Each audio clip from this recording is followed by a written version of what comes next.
Hi, I am doctor खिलत, consultant eight मेडिवर्स hospital गया। आज हम लोग बात करेंगे डिस्मेनोरिया के बारे में। डिस्मेनोरिया उसको कहते हैं जो बहुत ही पेनफुल पीरियड होता है। इसमें मोस्टली पेन एक दिन पहले से स्टार्ट होता है। पीरियड स्टार्ट होने से फर्स्ट डे पेन बहुत रहता है और सेकेंड डे से ऑलमोस्ट पेन ख़त्म हो जाता है। ये इससे हमारा पूरा बॉडी का सिस्टम अफेक्ट हो जाता है, जिसकी वजह से वोमिटिंग, नोज़िया, हेडेक, भूख नहीं लगना, ये सब प्रॉब्लम भी होने लगता है।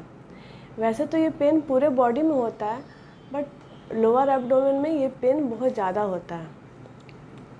हम लोग बात करेंगे कि आखिर ये पेन होता क्यों है।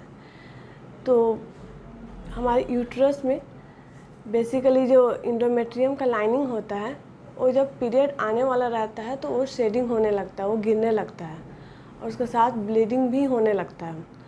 और यूट्रस का जो ऑस होता है वो क्लोज होता है, तो उसको जो कैविटी के अंदर जो जमा हो जाता है इंडोमेट्रियम का शेडिंग एंड ब्लड क्लॉट्स, उसको बाहर करने के लिए यूट्रस को बहुत ही फोर्स लगाना पड़ता है ऑस को ओपन करने के लिए, जिसके लिए उसे कॉन्ट्रैक्ट होना पड़ता है और उस कॉन्ट्रैक्शन की वजह से बहुत ही पेन होता है।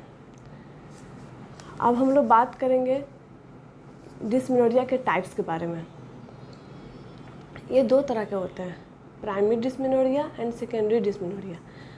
प्राइमरी डिस्मेनोरिया उसको कहते हैं जो नॉर्मली होता है, जिसमें मतलब कोई पैथोलॉजिकल कॉज नहीं होता है, और ये यूजुअली पेन इसका पीरियड स्टार्ट होने से कुछ घंटे पहले या फिर एक दिन पहले स्टार्ट होता है और उसके बाद पीरियड जिस दिन रहता है उस दिन होता है और सेकेंड डे ऑलमोस्ट ख़त्म हो जाता है ये।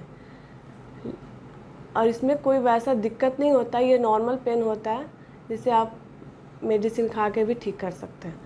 अब हम लोग बात करेंगे सेकेंडरी डिस्मेनोरिया के बारे में।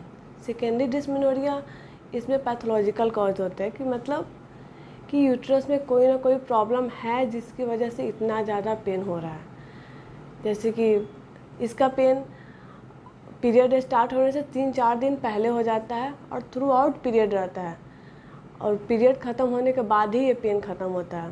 कभी कभी इसकी वजह से हैवी ब्लीडिंग भी होता है।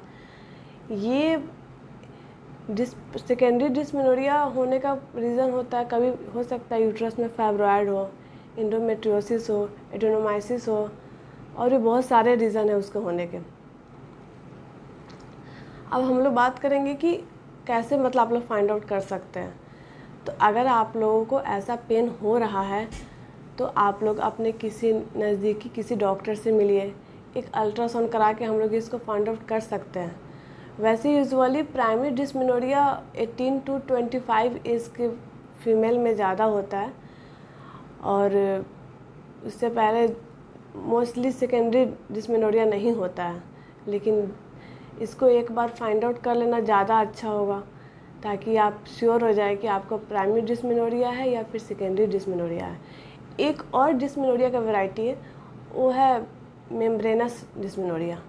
इसमें बेसिकली क्या होता है कि यूट्रस के अंदर इंडोमेट्रियम का शेडिंग तो होता है, ब्लीडिंग भी हो रहा है, लेकिन उसके अंदर वो बाहर नहीं निकल पा रहा है और उसके अंदर वो पूरा का पूरा कलेक्ट होता चला जाता है।